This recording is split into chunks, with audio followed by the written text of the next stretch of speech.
Sebetulnya ini lagu eksperimental. Jadi kita tuh menggabungkan dari lagu musik-musik ambient, terus kemudian juga dari folk dan elektronika. Tapi nggak nyesel nih hilangkan cita-citanya itu nggak apa-apa ya? Maksudnya nggak sampai wah ini kan dulu lebih terkenal nih cita-cita nih. Sangat nama panggungnya sangat mudah diingat orang ini. Kayaknya aku lebih menyesal kenapa nggak dari dulu. Nah terus gini kan, kalau Mas Didinya kan ini beda partai politik dengan keluarganya, ya dengan keluarga besarnya. Nah ini bahkan santer diberitakan ada sedikit ketegangan hubungan keluarga nih. Yang Mbak Cita tahu ini seperti apa nih?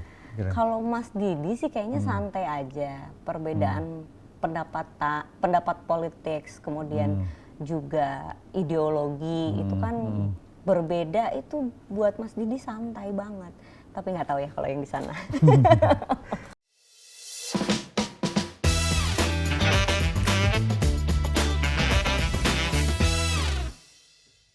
Selamat datang di Eser On, edisi sharing and discussion bersama saya Edi Wijaya.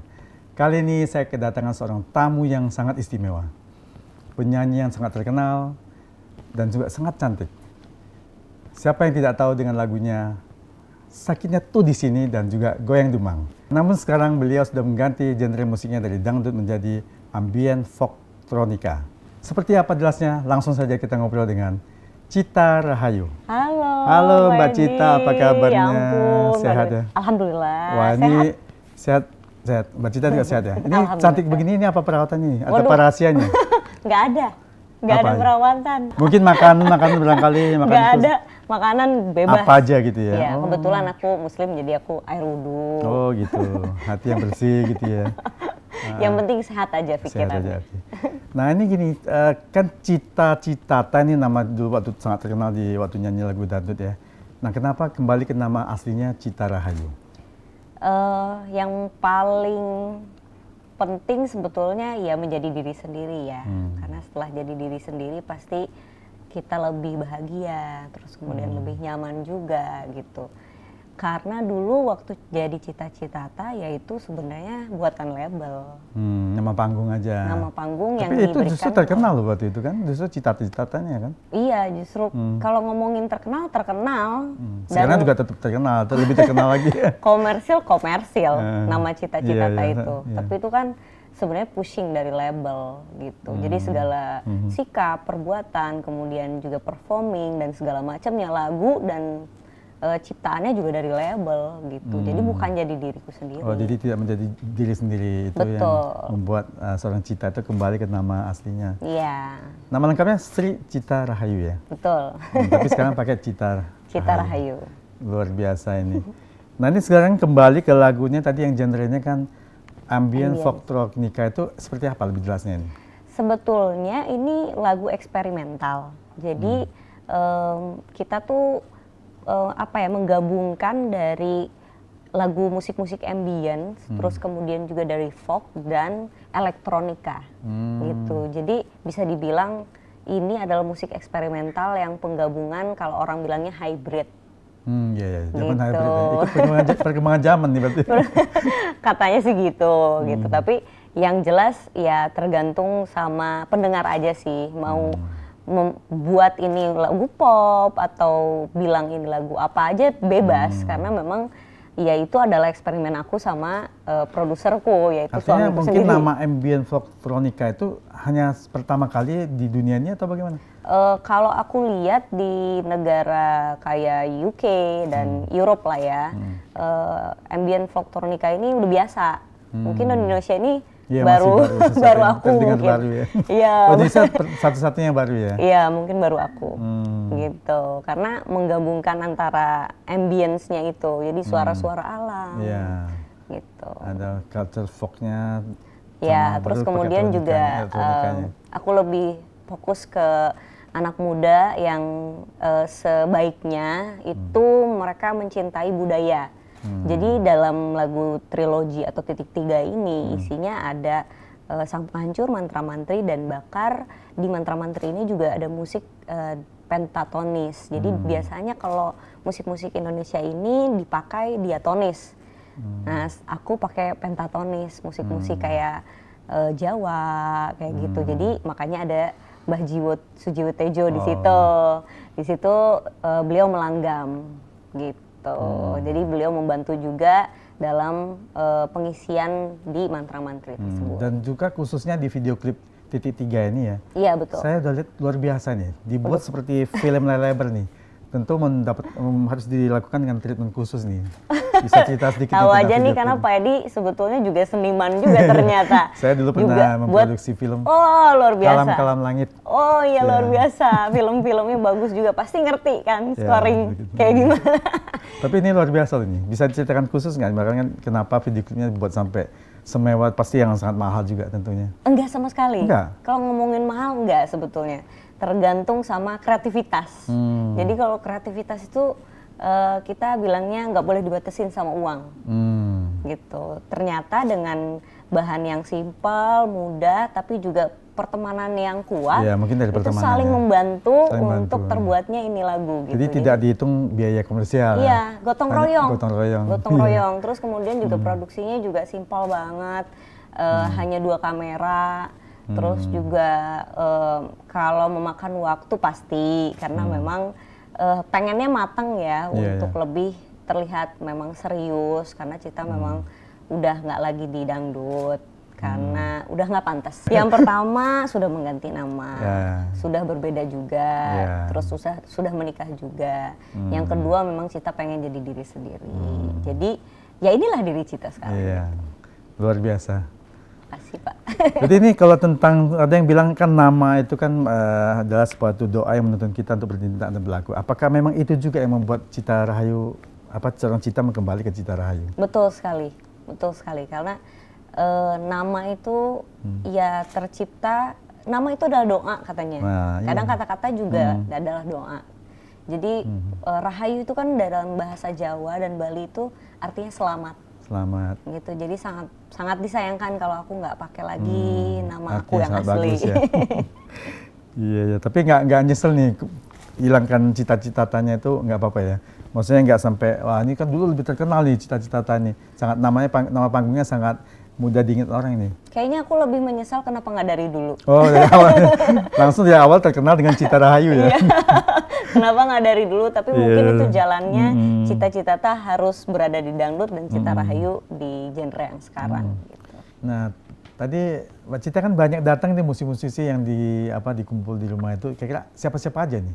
Ya itu kumpulnya tuh organik ya, nggak kayak ngajak-ngajak gitu karena memang kita ya anak-anak band sih biasanya kayak Jerox memang sudah lama sebelum aku ke sana ke 45, terus juga ada Ombak Netral, terus juga ada Om Bimo, terus juga siapa lagi ya banyak banget di situ ya. Atau karena mereka datang itu karena mungkin di rumah disediakan makanan-makanan enak terus sekali barangkali atau Kalau makan mah kita sama. sama. Sama, paling setiap hari masak, tapi masaknya kayak kondangan memang. Setiap hari waduh. prasmanan Iya, iya. gitu. Karena kita seneng ngumpul, Ya, ngobrol, nongkrong. mungkin mereka itu juga sangat nyaman ya. Jadi mungkin sambutan dari Mbak Cita dan keluarga, jadi buat mereka itu merasa seperti rumah sendiri barangkali. Sebetulnya karena mungkin itu terbawa dibuat budaya ya gotong royong tadi, terus kemudian juga saling tenggang rasa kepada sesama. Itu terjadi begitu saja yang pada akhirnya teman-teman semua ngumpul tanpa ada batasan umur, kemudian kelas dan lain-lain gitu. Kita semua sama di situ. Iya, iya. Gitu akhirnya jadi kayak Nyaman, jadi kayak nyaman aja gitu. Aku pun nggak merasa bahwa mereka juga merasa dihargai. betul. Aku pun merasa itu bukan rumah aku. Itu rumah sama-sama. Ya, itu yang luar biasa. Jadi sehingga mereka merasa nyaman, tidak sungkan gitu ya. Ya paling ya itu ngobrolinnya itu ya sekitar seputaran gimana industri musik, terus juga jangan terpaku sama label. Banyak banget penyanyi di Indonesia ini yang di-abuse sama label gitu. Jadi banyak juga korban-korban dari label ini datang ke 45. Oh, jadi justru dengan mereka sering berkumpul itu mungkin banyak memberikan kontribusi juga ke Betul. Spotify. Jadi inspirasi juga gitu. Jadi bahan juga untuk kita gitu. Jadi sistemnya tuh bagaimana untuk proporsional terbuka gitu. Jadi jangan sampai nggak fair antara pencipta lagu, produser, betul. kemudian ke penyanyinya Kepentingan. gitu. Nah ini Mbak Cita tadi kan sesinggung label abuse nih. Nah yang apa pernah Mbak Cita rasakan dan juga memang apa yang menjadi masalahnya? Banyak sih, bukan cuma Cita aja. Ya salah satunya Cita juga mengganti nama dan berubah menjadi jadi diri sendiri karena biasanya dari label sendiri tuh mengabuse itu kayak ini kamu harus begini, segini. Terus udah gitu lagunya milik dia tapi dimiliki sama label. Gitu. Jadi ke penyanyi tinggal sedikit dong pembagiannya. Itu sedikit banget. Padahal kontribusi penyanyinya lumayan banyak gitu. Jadi nggak fair buat aku gitu. Terus udah gitu di abuse, kerjaan banyak dan itu mereka belum tentu loh jadi dirinya sendiri. Jadi curhatannya tuh banyak banget yang gue nih sebenarnya sukanya ini, nggak ini gitu. Banyak banget. Tapi barangkali justru mereka label tuh melihat lebih cocok ke sini karena lebih laku dijual barangkali nggak? Iya, melihat dari segi bisnis mungkin iya dari mereka. Tapi kan dari segi humanis, oh hati tidak sesuai iya, ya? setiap manusia Sehingga kan tidak pasti, nyaman ya? iya, setiap manusia kan pasti ada keinginan tersendiri yang dia pengen kreativitasnya dimunculkan gitu. Tapi di label tuh dikungkung gitu, udah dikungkung, udah gitu pemotongannya luar biasa. Ya itu tadi dirasakan kurang jadi. Iya, jadi kayak nama besar tapi isi belum Penghasilannya tentu kurang besar. Iya. Jadi namanya jadinya kayak biar tekor asal kesohor. Biar Jadi tekor gitu. asal kesohor. Jadinya Waduh. begitu, ya kan nggak bisa begitu. Sayang sekali. Jadi sistemnya harus di profesional terbuka. Iya. Itu yang diperjuangkan dan artinya Cita membuat sendiri semacam label Gerakan. ya. Gerakan. Dan Namanya 45 Movement. 45 Movement. Kenapa 45 Movement? Karena gerakan. Gerakan 45 gitu, semangat juang 45 atau gimana? Semangat juang para seniman. 45 kan 45. Iya. Seperti perjuangan tahun kemerdekaan Indonesia kali ya. Betul. Semangat itu yang Semangat digambarkan itu yang di situ ya. diambil. Jadi 45 Movement itu adalah kumpulan musisi-musisi yang memang nongkrong awalnya di rumah, terus kemudian daripada kita nongkrong-nongkrong, mending kita membuat sesuatu perkumpulan, terus lebih tersistem, tapi bukan label gitu. Kemudian banyak juga musisi-musisi, kita nggak pandang bulu ya, ada musisi-musisi yang dari daerah gitu, mereka benar-benar kreatif banget dan punya bakat yang luar biasa, tapi belum ada modal. Nah kita bantu di situ ya, gitu, terus kita bantu nggak pandang bulu kecuali LGBT. Itu harus memang dilarang itu. Bukan aku nggak boleh, bukan aku nggak suka, tapi kebetulan senimannya cowok semua di dalam situ. Mereka di 45 ya kalau bisa nggak ada LGBT. Ya haruslah, jangan, karena itu bukan budaya kita juga sih. Iya betul. Nah, Mbak Cita, jadi waktu kumpul-kumpul seniman itu, waktu kemarin kan lagi pilpres nih, lagi hot nih. Ada nggak, si ini pilih ini sehingga sampai heboh gitu? Ada, tapi justru perbedaan itu yang menjadi suatu karakteristik kita. Itu dari situ kita diskusi. Menjadi satu diskusi. Ya, diskusi. Kenapa kamu suka ini? Karena begini. Coba kita lihat datanya. Datanya seperti ini. Oh, datanya seperti ini. Itu jadi bahan untuk kita argumen dan memberikan suatu pandangan masing-masing. Terus jadi akhirnya malah jadi satu tujuan. Ya, asal jangan kejadiannya seperti yang sebelumnya, pilpres sebelumnya kan si suami istri sampai musuhan ini. Waduh, sama mertua, sama anak, sama suami istri kan banyak yang sampai musuh-musuhan nih. Bahkan sampai ada yang pisah ranjang katanya. Waduh, yang ada sama kita... Mas Didi enggak ya? Enggak ada pilihan. Yang ada kita discuss, setelah discuss kita mengerucut. Oh iya. Terus ada juga yang bilang ini, mungkin perubahan, ada perubahan setelah menikah dengan Mas Didi Soekarno ini, sehingga Cita dituding netizen justru tidak jadi diri sendiri nih katanya. Aduh. Ini tudingan netizen. Iya. Kalau ngomongin berubah iya, pasti. Karena udah menikah. Ya, mau tak mau harus menyesuaikan ya. Iya, kalau berubah itu karena diri sendiri kan. Jadi alasannya bukan karena menikah sama Mas Didi. Walaupun misalkan aku menikah dengan orang lain pun, aku mau berubah ya karena diri sendiri. Gitu. Kalau misalkan karena orang lain ya kita jatuhnya bukan berubah, memaksakan. Jadi sama aja kayak cita-cita tadi. Penyesuaian barangkali. Ya kalau ngomongin penyesuaian sih enggak sih. Karena kebetulan suami dan aku itu hobinya sama, di musik juga, terus kemudian juga kita senang diskusi. Jadi kayaknya tidak ada perubahan sih, mungkin karena terlihat dulu Cita-Cita tuh buatan label, terus berbeda, sekarang juga kok jadi gini, jadi banyak yang apa ya, pro dan kontra. Iya, biasa netizen tuh ada yang pro kontra, bahkan yang Mbak Cita alami dulu itu malah lebih parah lagi, dirujak sampai dianggap penghinaan waktu di Papua. Iya. Nah itu gimana ceritanya? Karena kesalahpahaman aja sih, kesalahpahaman yang timbul beberapa banyak orang yang mengambil kesempatan. Biasa kalau ada kesempatan, itu ada kesempitan, masuk di situ.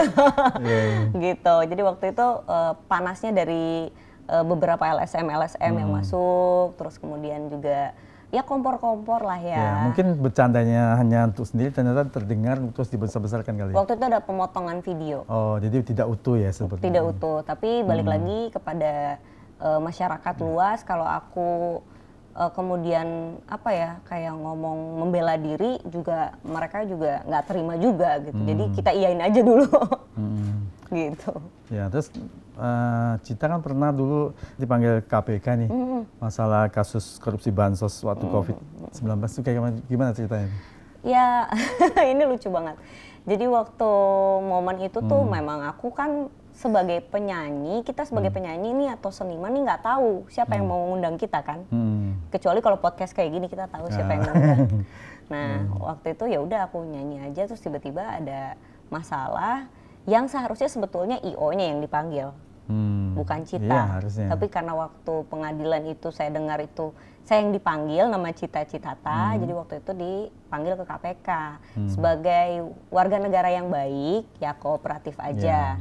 Karena walaupun dalam hatiku ya ikut turut sedih karena maling ayam lebih, dakwaannya lebih besar daripada maling bisa berat, uang rakyat ya. Tapi ya udahlah gitu, karena sistem di Indonesia ini belum selesai menurut aku, tapi aku juga sebagai warga negara yang baik, aku harus ikut menjalani itu. Apa memang waktu itu dapat bayarannya tinggi sekali atau apa sampai dipanggil-panggil buat jadi saksi itu? Ya justru karena saya juga agak sedikit komplain waktu itu, kenapa harga saya jadi dibuka? Pertama harganya jadi buka, terus kemudian juga itu kan banyak banget spekulasi bahwa ini itu, padahal itu maksudnya aku di sana manggung hanya manggung aja nih, nggak ada keterlibatan apa-apa. Kalau tahu begitu kan saya mintanya uangnya miliaran waktu itu. Tanggungnya jadinya. Kalau tahu uang korupsi mungkin hasil lebih mahal kan ya? Iya, nanti saya ambil, saya bagi-bagi ke yang membutuhkan. Ya tim aja kali ya. Jadi biar nanti kalau KPK mau panggil sekalian tim panggil. Pas saya tahu juga, saya kaget banget, telepon kan. Kamu kenal sama Batubara? Dia bilang gitu kan. Siapa namanya tuh Batubara? Aku bilang aku nggak tahu. Aku cuma taunya nyanyi. Emang itu acara apa ya? Aku sampai lupa acaranya apa. Gitu. Ya udahlah akhirnya datang aja, dan memang nggak boleh ada kuasa hukum dan segala macam. Itu saya tuh kaget banget karena belum pernah merasakan masuk ke dalam ruangan kecil, diperiksa, ditanya sampai keluarga saya rumahnya di mana dan segala macam gitu. Terus nggak boleh ada handphone dan segala macam gitu. Saya bilang cuma pas pulang, ya Pak, semoga kita nggak ketemu lagi. Ya, cuma sekali aja kan waktu itu ditanya sebagai saksi. Atau berapa kali dipanggil? Cuma satu kali aja. Karena mungkin, mereka tahu juga aku cuma nyanyi di situ. Hanya pengen konfirmasi aja lah sebagai saksi sebenarnya kan. Iya, sebagai orang yang dipanggil dalam sidangnya. Iya. Gitu. Terus gini, Mas Didi kan sekarang udah jadi politikus nih. Artinya mungkin barangkali mau ikut juga terjun jadi nyalek-nyalek atau gimana tuh? Loh, Mas Didi sih kalau dia di politik tuh sudah duduk dari 2014 lalu. Terus kemudian tahun periode ini beliau itu ikut di Partai Gerindra. Nah, aku sendiri memang dari dulu sempat banyak yang menawarkan. Cuma jujur aku waktu itu belum mengerti. Jadi saat itu aku juga belajarnya sama Mas Didi. Nah, aku tuh belajar Mas Didi ngasih tahu aku kalau mau masuk politik ya ideologinya dulu. Gitu, jangan sampai kamu sudah politiknya masuk ikutan terus nggak ngerti soal politik itu apa gitu. Nah saat ini sih ya alhamdulillah kalau ngomongin urusan politik ya sedikit-sedikitnya tahu lah, cuma belum terjun aja. Ya, tapi kalau nanti terjun ke politik kira tujuannya apa, tujuan utamanya? Tujuannya ke rakyat pasti. Ke rakyat. Iya. Apa yang mau diperjuangkan seorang Cita ini untuk rakyat? Kesenjangan. kesenjangan. Jadi ingin membuat mereka lebih sejahtera? Pasti di apa ya? Itu semua bukan kesalahan pemerintah sih, kesalahan sistem. Sistem yang terjadi. Barangkali sebelumnya sudah teringat nih, wah saya ingin melakukan ini, sudah direncanakan nggak? Mungkin ini. Kalau ngomongin maunya banyak banget, maunya banyak banget. Pengennya kita semua kesejahteraan kita merata. Nah, apa yang harus dilakukan kira supaya rakyat kita itu tidak terlalu banyak kesenjangannya? Ya mungkin kembali lagi ke ideologi kita ya, Pancasila. Terus kemudian kita aplikasikan juga Undang-Undang Dasar 45. Terus kemudian kita juga dalam diri kitanya kan sudah ada tertanam gotong royong, sikap gotong royong, saling membantu tenggang rasa, membantu sesama. Yaitu sebetulnya kalau dilakukan itu diaplikasikan sehari-hari, damai. Ya, betul. Barangkali dengan lagu ataupun dari musik ini apa yang bisa buat masyarakatnya apa? Nah, itu dia. Jadi mungkin karena ada pertanyaan atau pertanyaan spiritual kembali lagi dari situ, terus juga pertanyaan-pertanyaan mengenai kehidupan, itu kita tuangkan di titik 3 ini. Gitu. Mungkin interpretasinya di setiap masing-masing manusia atau masing-masing orang ya berbeda, silahkan gitu. Tapi intinya makna di dalam titik 3 ini kehidupan dan question lebih ke spiritual. Dan kabarnya ini lagu titik 3 ini akan diambil salah satunya buat soundtrack film ya? Insya Allah. Insya Allah. Ini obrolannya ini kalau biasanya di rumah dengan suami apa aja? Apakah cerita juga tentang politik, apa cerita tentang musik aja atau apa nih kalau dengan suami di rumah? Banyak politik iya, terus kemudian sistem, terus tata negara, undang-undang. Sampai ke sana ya? Terus juga kemudian musik udah pasti. Musik udah pasti. Terus pilotok lah biasa gitu. Ngobrolin kehidupan. Ya yang standar-standar aja. Kebetulan jadi di rumah banyak orang, jadi banyak yang diperbincangkan. Sering nggak maksudnya beda pendapat, ngotot-ngototan itu biasanya? Jarang sih, karena memang kita senang sekali berdiskusi. Jadi diskusi itu jangan sampai ada marah gitu. Jadi harus selesai sampai di situ. Yeah. Kita nggak ada bilang beda pendapat biasa. Beda pendapat biasa, biasa gitu. Dalam hal politik juga beda pendapat boleh kan. Iya, banyak seperti itu nih. Nah terus gini kan, kalau Mas Didinya kan ini beda partai politik dengan keluarganya, ya dengan keluarga besarnya. Nah ini bahkan santai diberitakan ada sedikit ketegangan hubungan keluarga nih. Yang Mbak Cita tahu ini seperti apa nih?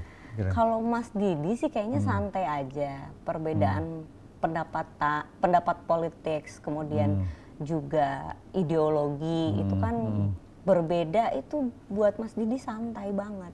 Tapi nggak tahu ya kalau yang di sana. Nggak mungkin ada hal khusus barangkali yang ini diceritain ke Mbak Cita? Ya biarlah itu jadi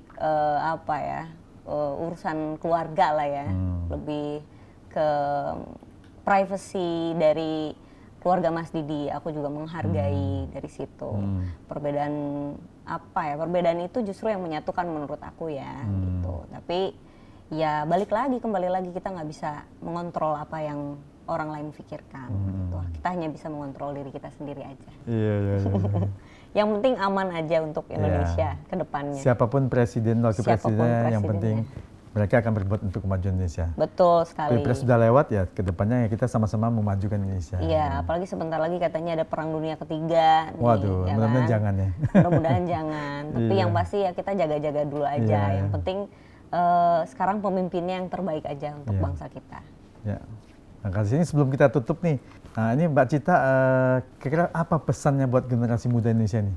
Ya, untuk generasi muda Indonesia yang paling penting adalah tanamkan nasionalis sebagai lifestyle sehari-hari, karena kita ini lahir dan berasal dari Indonesia. Kemudian untuk seniman-seniman nih yang ada di daerah atau dimanapun kalian berada, hati-hati kalau tiba-tiba tanda tangan kontrak atau bertemu dengan siapapun. Kita harus tetap menjaga hak-hak kita sebagai seniman gitu. Jangan sampai kena abuse dari label. Iya. Tapi kadang-kadang juga calon seniman kita tuh nggak paham baca kontrak. tinggal tanda tangan aja kadang-kadang kebanyakan begitu. Ini dia nih, sekarang kan ada Google, ada sosial media segala Atau macam. mungkin Mbak Cita buat semacam istilahnya apa, penasihat untuk semacam untuk membaca-baca kontrak itu. Boleh banget, aku sangat Prodeo terbuka barangkali kan. kalau misalkan ada minta orang pendapatnya. atau siapapun yang dengan pribadi langsung berbicara sama aku pengen sharing juga untuk itu gitu. Waduh, sangat mulia hatinya Mbak Cita ini. Udah jangan nggak gitu, alhamdulillah. Cuma maksudnya punya pengalaman harusnya sharing aja. Iya, gitu. iya. Sharing is caring. Iya, sharing is caring ya. Makasih waktunya Mbak Cita yang Terima sudah kasih berkenan hadir di podcast kita. Terima kasih banyak Pak Edi, Ya, luar biasa. Makasih. Ini kita ada cenderamata ini dari Asset Wah. On buat Mbak Cita ini. Luar biasa.